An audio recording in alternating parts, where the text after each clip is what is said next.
Nie jesteśmy nauczycielami w szkole, to nie jest tak, że ktoś właśnie nie odrobił pracy domowej, to jedynka, jesteśmy rozczarowani.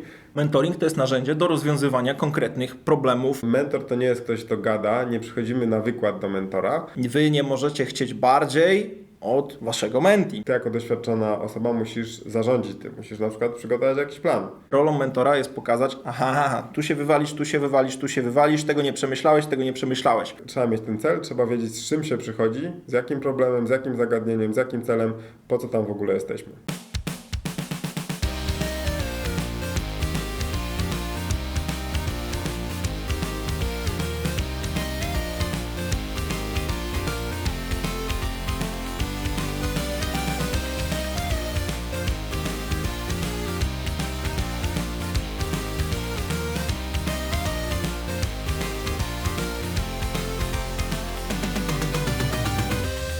Cześć, witajcie w Nerd Management. Z tej strony Paweł Rykowski. I Krzysztof Rakowski. W dzisiejszym odcinku porozmawiamy sobie o mentoringu i to mentoringu na kilku aspektach. Kiedy to wy jesteście tak zwanym mentosem, czyli menti i pracujecie z mentorem, kiedy wy jesteście mentorem dla kogoś innego i też o trzeciej formie mentoringu, o której dowiecie się na koniec, jeżeli jeszcze jej nie znacie.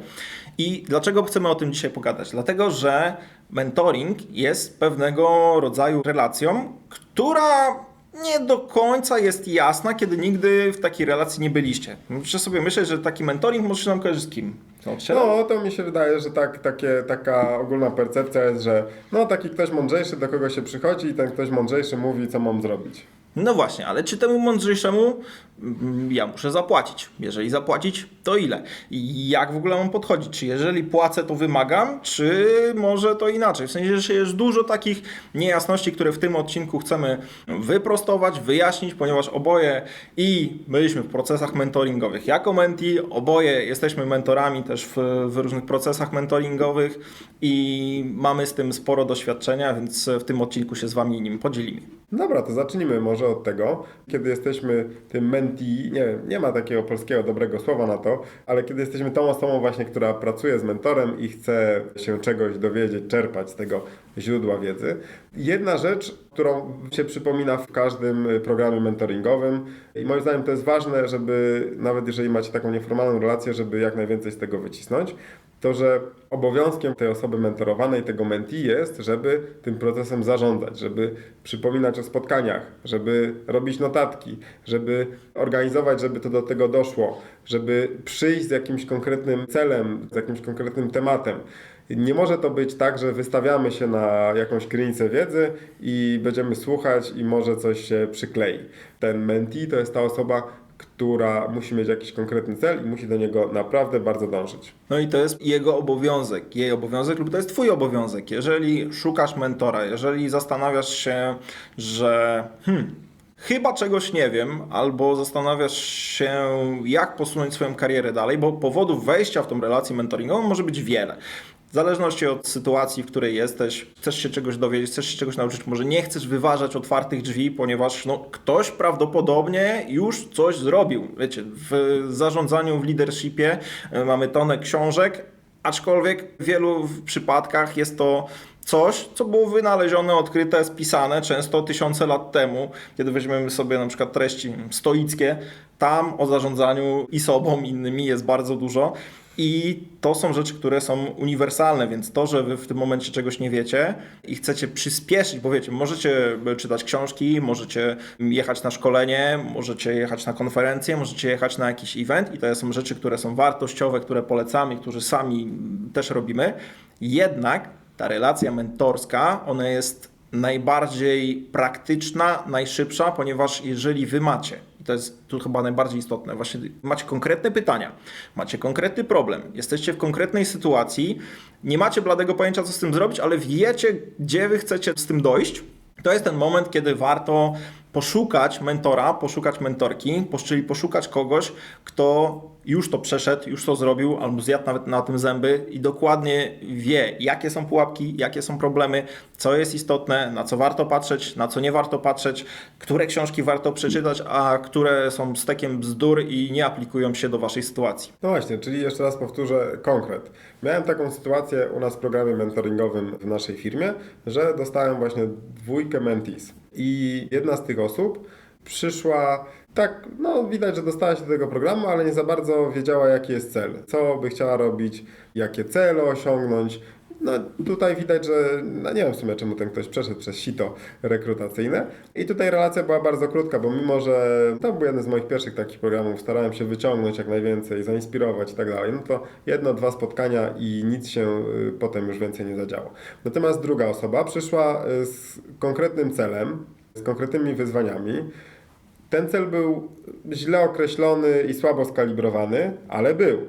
I potem przez wiele spotkań pracowaliśmy nad tym, żeby ten cel przekalibrować, lepiej określić, żeby porozmawiać nad wyzwaniami. Po jakiejś tam liczbie spotkań ta relacja się skończyła, bo to też jest istotne, że przeważnie taki mentoring jednak ma jakieś ramy czasowe. I rok później dowiedziałem się, że ta osoba właśnie zrealizowała cel, który sobie określiliśmy. Byłem bardzo dumny. Ale to, co jest ważne tutaj właśnie, że jednak trzeba mieć ten cel, trzeba wiedzieć, z czym się przychodzi, z jakim problemem, z jakim zagadnieniem, z jakim celem, po co tam w ogóle jesteśmy. Cały proces zależy od Was, jak on będzie wyglądał. Jeżeli przyjdziecie z niczym, przyjdziecie pogadać, to się nie zdziwcie, że taki mentor ten program utnie, w sensie, że to nie ma najmniejszego sensu, nie będzie tracił dla Was swojego czasu, jest wystarczająco zarobiony, więc taka relacja, niezależnie od tego, czy wbijać się program, którym na przykład płacicie, czy znaleźliście kogoś, któremu płacicie prywatnie za to, kasa to nie ma żadnego znaczenia. Jeżeli będziecie nieprzygotowani, jeżeli będziecie przychodzić po to, żeby sobie pogadać i zawracać czas, to naprawdę ludzie, którzy już są dalej na tej ścieżce kariery, którzy mają masę obowiązków, problemów na głowie, mają co robić. Nie będą tracić czasu na to, żeby pogadać z Wami o pogodzie czy o rzeczach totalnie nieistotnych. Czasami może się to udać w jednej, chyba tylko i wyłącznie jednej sytuacji, kiedy szukacie mentora, aczkolwiek to będzie bardziej, przyda Wam się może taki coach kariery, jak na przykład Agnieszka Jurkowska, z którą mieliśmy wywiad, który podlinkujemy w odcinku z podcastu Scenariusze Kariery. I taki coach kariery może Wam się pomóc w sytuacji, kiedy ja totalnie nie wiem, co chcę robić, nie mam bladego pojęcia, gdzie chcę wylądować, nie mam tego planu, ale też nie mam wyzwań, nie mam problemów, po prostu tkwię w jakimś miejscu i nie wiem, co dalej. To wtedy to nie jest miejsce dla mentora, który Wam pomoże przez ten temat przejść, no bo ten temat po prostu nie istnieje, więc dobrze spotkać się najpierw z takim coachem kariery, że jesteście w takiej sytuacji. A mentoring to jest narzędzie do rozwiązywania konkretnych problemów, konkretnych sytuacji, dużo szybszy i bardziej taki praktyczny. Ale nie możecie go wykorzystać do tego, żeby tracić czas tego mentora, który ma na głowie masę obowiązków i na pewno ma masę fajniejszych rzeczy niż słuchanie o dupie Maryni czy zastanawianiu się nad waszym sensem życia. No dobra, to sformułowaliśmy tutaj te oczekiwania wobec mentee. Wychodzi na to, że on musi cały ciężar tej relacji na swoich barkach ciągnąć, no bo musi wiedzieć, przyjść z konkretem, mieć jakiś cel, dbać o organizację, o komunikację. No to wynika z tego, że ten mentor to właściwie tutaj będzie tylko siedział i będzie mógł się wymądrzać. Nic bardziej mylnego. Obowiązki mentora są na pewno bardziej wysokopoziomowe, no bo wobec mentora, teraz mówimy do tych z Was, którzy są mentorami, czy chcieli być mentorami, oczekuje się o wiele więcej. Czyli ten mentee może przyjść, tak jak wspomnieliśmy, z jakimś celem, który może być słabo określony, słabo skalibrowany, ale jednak przyszedł z czymś. Ten mentee może organizować te spotkania, pilnować, żeby się wydarzyło, przygotowywać notatki i tak dalej, ale może na przykład mieć słabą komunikację. Albo na przykład zrobi wszystko, żeby to spotkanie się odbyło, ale potem się okazuje, że nie będziecie zarządzać czasem na tym spotkaniu i Wam zamiast godziny wyjdą 3. I tutaj wchodzi właśnie rola mentora, że musicie tę taką osobę, która nie ma tego doświadczenia, nie ma obycia, nie za bardzo wie, jak dobrze robić pewne rzeczy, zwłaszcza w środowisku korporacyjnym. Czasem może być w jakiś sposób nieporadna, niezorientowana. Wy z tej doświadczonej pozycji musicie oszlifować i ten diament wydobyć. Do tego musicie na to patrzeć bardziej strategicznie i szerzej niż tylko to, z czym ten człowiek przychodzi. Ponieważ jeżeli przychodzi do Was świeżo upieczony lider albo przyszły lider, kiedy wy jesteście w sytuacji, że budujecie tutaj następny zespół, macie sukcesy na koncie, już przeszliście te problemy, z którymi on przychodzi, to trzeba na to patrzeć szerzej. Zbudować ten szerszy obraz w oczach tego naszego mentee, ja wolę takiego określenia mentosa, bardziej fajne tego naszego mentosa, żeby pokazać większy obszar niż tylko to, co on widzi na danym momencie, ponieważ jak pamiętacie z naszej prezentacji, kiedy Są te 4 poziomy kompetencji, czyli że na początku nie wiemy, czego nie wiemy, więc jesteśmy taki chojrak, więc przychodzi ten świeżo upieczony lider i mówi, że tutaj nie wiadomo co zrobi, ale on nie wie tego i właśnie rolą mentora jest pokazać, tu się wywalisz, tu się wywalisz, tu się wywalisz, tego nie przemyślałeś. Więc my jako mentorzy musimy patrzeć szerzej i też pokazywać różne aspekty danej sytuacji, danego wyzwania, tak żeby jak najsprawniej doprowadzić tego człowieka do rozwiązania i przejścia tego. Czasami może być tak, że pokazując pewne aspekty, o których ta osoba w życiu nie przemyślała, bo nawet nie wpadłaby na to, że o czymś takim warto pomyśleć. Często są to rzeczy w obszarze zarządzania czasem, często są to rzeczy w obszarze finansów, często są to rzeczy w obszarze komunikacji i facylitacji, które nie są oczywiste. Kiedy ktoś zostaje liderem ze specjalisty, to nikt nas tego nie uczy. I teraz jako mentor trzeba włożyć w to tą energię, żeby pokazać, tu są te punkty, tu są te narzędzia, podzielić się tą wiedzą, czasami podzielić się też kontaktami, powiedzieć z kim możesz pogadać, żeby wymienić się doświadczeniami, kto ci może pomóc, udostępnić właśnie tą swoją głowę, ale też relacje i ścieżki takie, może czasem procesowe, jak przejść przez ten problem, jak dojść do tego rozwiązania, uwzględniając ten szerszy kontekst. Jak wspomnieliśmy tutaj, jako mentor musisz dbać o też takie logistyczne rzeczy, czyli przychodzi mentee do ciebie i gada o swoich problemach i 45 minut spotkania minęło. Ty jako doświadczona osoba musisz zarządzić tym. Musisz na przykład przygotować jakiś plan. Gadaj przez 20 minut, potem 20 minut brainstorming, 20 minut podsumowanie chociażby. Czyli musisz strategicznie patrzeć nie tylko na tę branżę, na to, czym się zajmujemy, ale chociażby strategicznie patrzeć na to, w jaki sposób przygotować to spotkanie, bo tych spotkań prowadziłeś już 1 000 000, a ta osoba pewnie nie tak dużo i to jeszcze teraz się w tym momencie trochę stresuje. Z drugiej strony też są takie osoby, które lubią słuchać własnego głosu i jak wiedzą coś na jakiś temat, mają coś do powiedzenia, to mogą gadać bez przerwy. W Teamsach jest taka fajna opcja, która pozwala Ci mierzyć, ile czasu Ty gadałeś, a ile innym dawałeś dojść do słowa. To jest właśnie też istotne, że mentor to nie jest ktoś, kto gada, nie przychodzimy na wykład do mentora, więc musisz dobrze dawkować pomiędzy pytaniami, pomiędzy słuchaniem tej osoby, pomiędzy drążeniem głębiej jakichś problemów, zagadnień i raczej to nie jest tak, że zalewasz osobę informacjami, bo książkę to każdy może sobie przeczytać albo wysłuchać prezentacji, tylko bardziej chodzi o to, żeby ją popchnąć trochę w dobrym kierunku albo wrzucić właśnie taki aha moment. Zobacz, tutaj pomyśl o takim aspekcie, bo na przykład z mojego doświadczenia wynika, że coś tam się wydarzyło. Czyli to są bardziej raczej takie dobre pytania i celne komentarze, celne sugestie, ale raczej to nie jest moment, żeby posłuchać własnego głosu. To jest oczywiście fajne, że przygotowując się do takiego spotkania, czy chociażby w trakcie możemy sobie uporządkować naszą wiedzę i zdać sprawę, że fajnie, mam to rozkminione, ale jednak to nie jest główny cel tutaj. Do tego jeszcze zaraz wrócimy, ale ważna rzecz. Jeżeli dopiero stajecie się mentorami dla kogoś, bo to nie jest tak, że mentorem może zostać tylko nie wiadomo człowiek z jakim doświadczeniem, tutaj szef szefów, czy najbardziej wypasiony lider w tej części świata. Nie, liderem jest osoba, która jest kilka kroków dalej przed osobą, która jest mentee i chce się dowiedzieć, jak ty tam doszedłeś, jak to zrobiłaś, jak zrobiłaś tamto i co ma zrobić. Więc kiedy stajecie się mentorami, jedna kluczowa zasada, żebyście nie zwariowali, to wy nie możecie chcieć bardziej od waszego mentee, bo jeżeli wy będziecie chcieli, żeby on zrobił to i tamto i żeby mu się chciało i żeby w ogóle wziął tą waszą wiedzę, wasze praktyki, techniki, zastosował już jutro i osiągnął rezultaty, a mu się tak naprawdę nie chce i właśnie tak jak ty mówisz, ktoś go wysłał w ogóle na ten program mentoringowy i w sumie trafił tam przez przypadek, a jeszcze przypadkiem trafił na was. Nie może wam się chcieć bardziej niż temu człowiekowi. To się tyczy też pracy z waszymi ludźmi w zespołach. Jeżeli wy chcecie bardziej niż ten ktoś, kto ma zrobić tą realną robotę, to do niczego nie zaprowadzi, poza tym, że wy się wypalicie, wam to przyniesie frustrację, będziecie się wkurzać jeszcze na tego człowieka, że kurde, mówisz, że zrobisz, a nie robisz. Mogą być różne sytuacje, w które nie warto wchodzić. Wy jesteście jako mentorzy ludźmi, które pokażą drogę, pokażą rozwiązania, pokażą możliwości, wbiją szpilę tam, gdzie trzeba. To jest akupunktura celowana, która pokaże, w którą stronę idziemy. I to jest bardzo istotne, że to oni muszą chcieć, a wy możecie pomóc. i to, co ty zacząłeś, i jestem bardzo ciekawy, co powiesz nam dalej, bo wydaje się, że tak gadamy, tutaj mentee ma takie obowiązki, a mentor ma tych obowiązków więcej.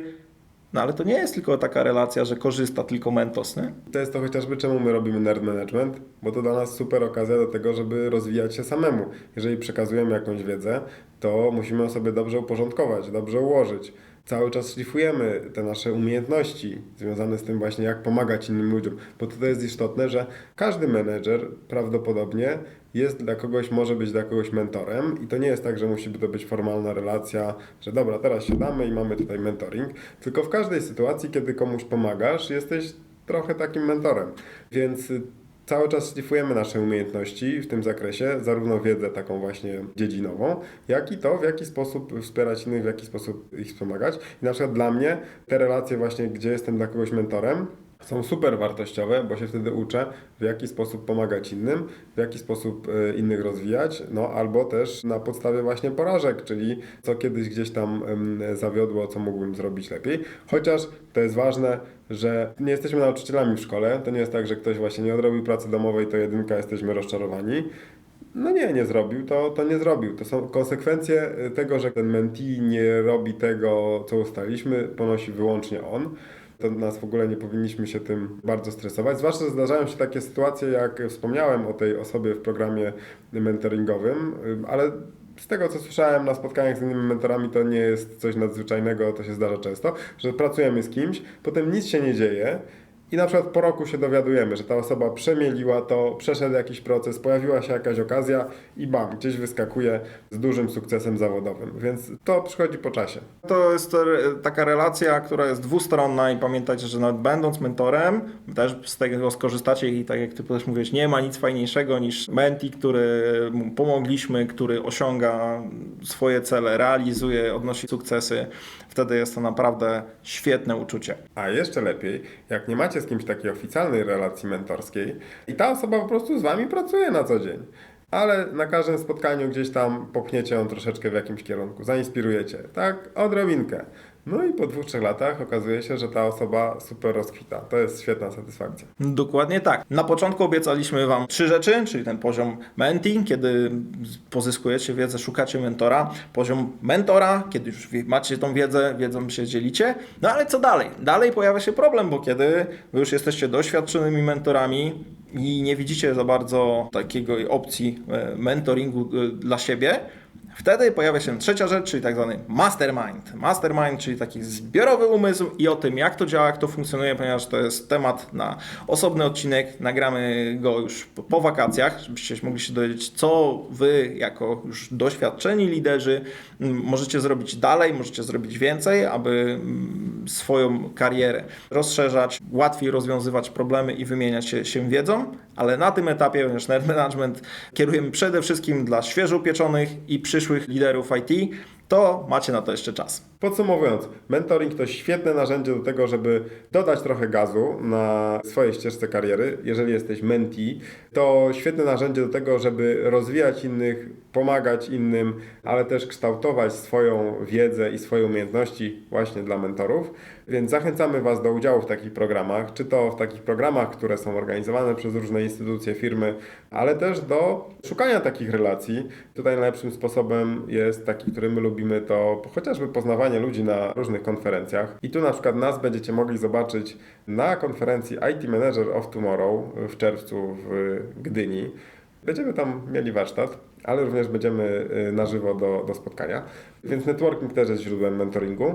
Używajcie tej metody, korzystajcie i jeżeli macie jakieś pytania, to zapraszamy do kontaktu, a ponadto zapiszcie się do naszego newslettera nerd.management/newsletter, żeby być na bieżąco z tym, co tam u nas i oczywiście, żebyście usłyszeli o kolejnych odcinkach co drugi wtorek o 8:00.